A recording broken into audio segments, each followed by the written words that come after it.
चलें दोबारा से इस वीडियो पे आते हैं। लास्ट टाइम वीडियो की जो लिमिट थी वो 10 मिनट की जो रिकॉर्डिंग होती है वो लिमिट एक्सीड हो गई थी, तो अब हम लोग दोबारा से आते हैं क्योंकि हम लोग रो को डिलीट कर रहे थे। तो जो रोल नंबर 1 है हमारा, तो वो रो अब डिलीट हो जाएगी। क्यूरी पर दोबारा से आते हैं। Delete from class 1 where roll number 1 हो, ठीक है। अब मैं आता हूँ यहाँ पे क्यूरी डिज़ाइन पर, रन करेंगे इसको। You are about to delete one row, yes करता हूँ उसको। यस करने के बाद टेबल पर आता हूँ, तो आप यहाँ पे देखो कि हमारी जो रो थी वो डिलीट हो चुकी है, जिसका रोल नंबर 1 था।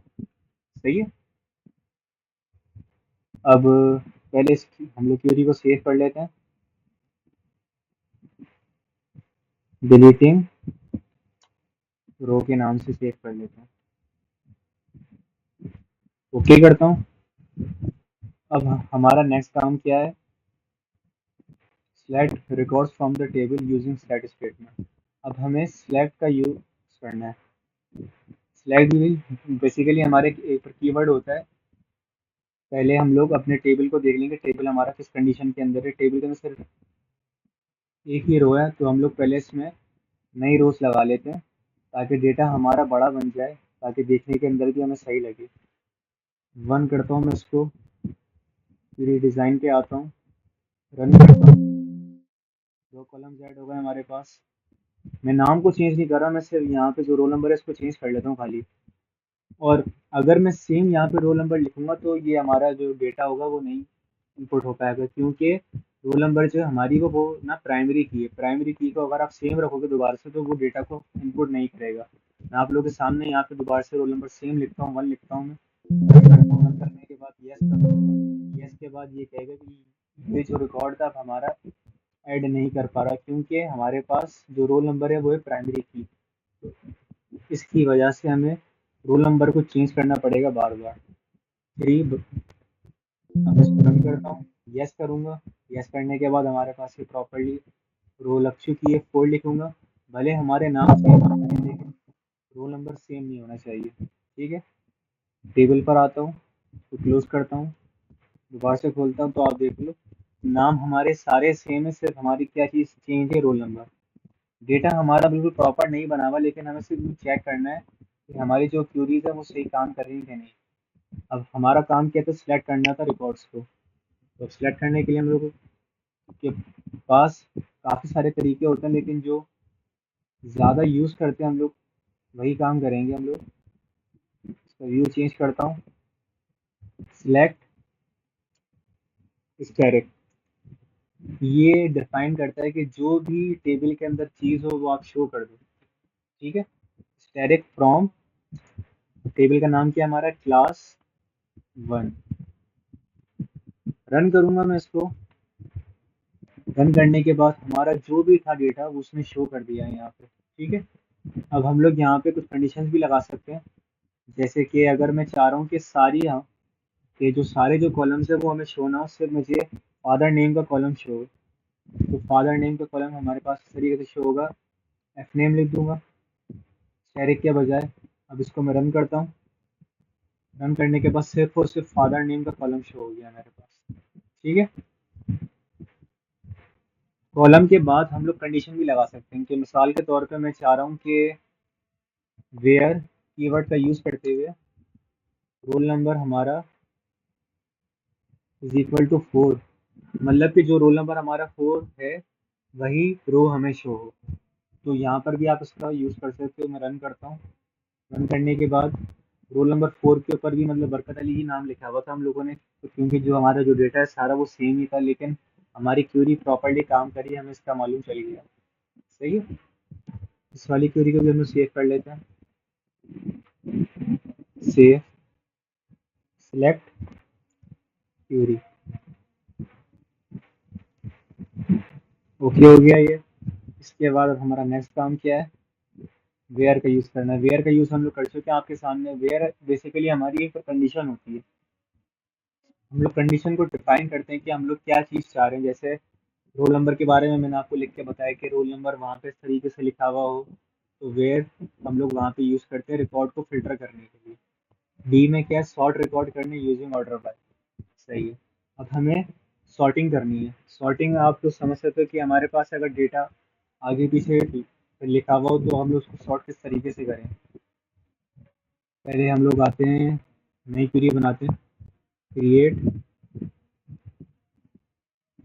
फिर डिज़ाइन पे आएंगे, इसका व्यू चेंज करते हैं, एसक्यूएल व्यू पे आता हूँ।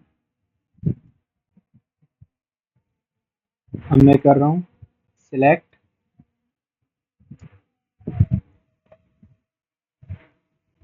बल्कि लास्ट नेम भी छोड़ो, डायरेक्ट करते हैं फ्रॉम।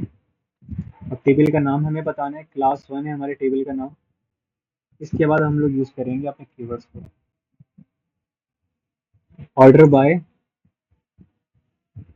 अब हम लोग क्या चाह रहे हैं ऑर्डर, पहले हम लोग टेबल को देखते हैं। टेबल हमारी ये रही। असल में टेबल के अंदर हमारे पास बिल्कुल प्रॉपरली लिखा हुआ रोल नंबर। मैं चाह रहा था कि फिर रोल नंबर को मैं सेट करूँ, लेकिन हम लोगों ने रोल नंबर को, चलो मैं यहाँ से इसको आगे पीछे कर देता हूँ ताकि हमें अंदाज़ा हो जाए। मैं इसको करता हूँ 3, लेकिन नहीं, 1 मिनट,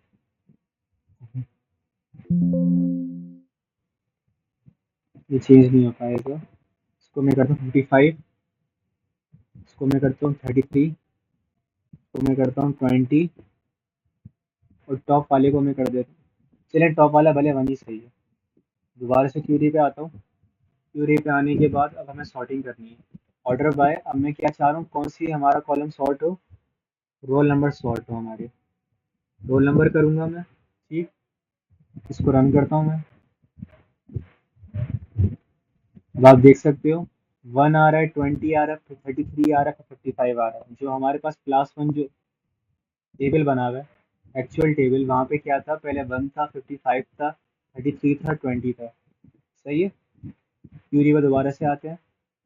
हम लोगों ने जैसे इसको सॉर्ट किया तो फिर पहले रोल नंबर 1 आया, फिर 20 आया, फिर 33 आया, फिर 55 आया।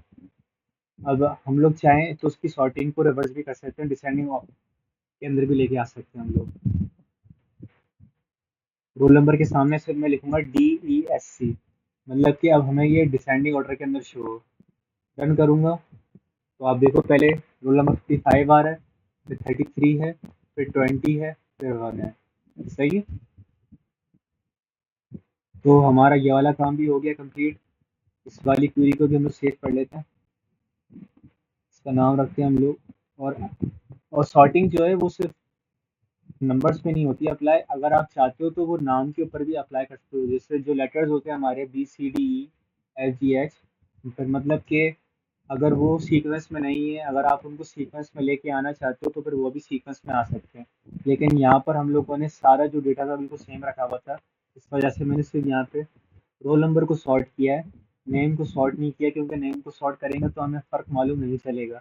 अगर आपके नेम भी इस तरीके से सीक्वेंस में नहीं है तो आप यहाँ पर बिल्कुल सेम तरीके से अपने नेम्स को भी सॉर्ट करके डिसेंडिंग ऑर्डर या फिर प्रॉपर एक्चुअल सीक्वेंस में लेके आ सकते हैं। ठीक है, सेव कर लेते हैं। Sorting table.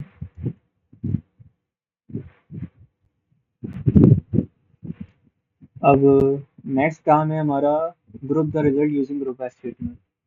अब हमें क्या करना है, ग्रुप बाय स्टेटमेंट का यूज़ करना है हमें। ग्रुप बाय स्टेटमेंट हमारे पास बेसिकली फंक्शंस को जोड़ने के लिए होती है। मिसाल के तौर पे अगर आपने कोई फंक्शन यूज़ किया है, जो कि हम लोगों ने यहाँ पर किया नहीं है, लेकिन हम लोग सिर्फ उसका एक डेमो ले लेते हैं। फिर डिज़ाइन पे आता हूँ, व्यू चेंज करता हूँ, उसका सिलेक्ट करता हूँ काउंट फंक्शन को। काउंट बेसिकली हमारा वो फंक्शन होता है जो काउंट करने के काम आता है। हम लोग चाहते हैं अगर किसी चीज़ को काउंट करना, फॉर एग्जांपल जो लिस्ट है हमारे पास, उस लिस्ट के अंदर जो भी यूनिक डेटा है, हम लोग अगर उसको ऊपर काउंट करना चाह रहे हैं तो वो हम लोग काउंट कर सकते हैं। सही है। अब मैं करता हूँ, काउंट करें हम लोग क्या चीज़, रोल नंबर को हम लोग काउंट करें, और काउंट करने के बाद जो उसका रिजल्ट आए ना, उस कॉलम का नाम भी हमें साथ में बताना है। Select count roll number. अच्छा, ये जो काउंट जो फंक्शन है आप लोगों ने पहले नहीं पढ़ा मेरे ख्याल से, शायद कोर्स के अंदर भी नहीं होगा आपके, लेकिन अगर पेपर के अंदर इस तरीके से प्रैक्टिकल आता भी आप लोगों का तो उसमें घबराने वाली बात नहीं है।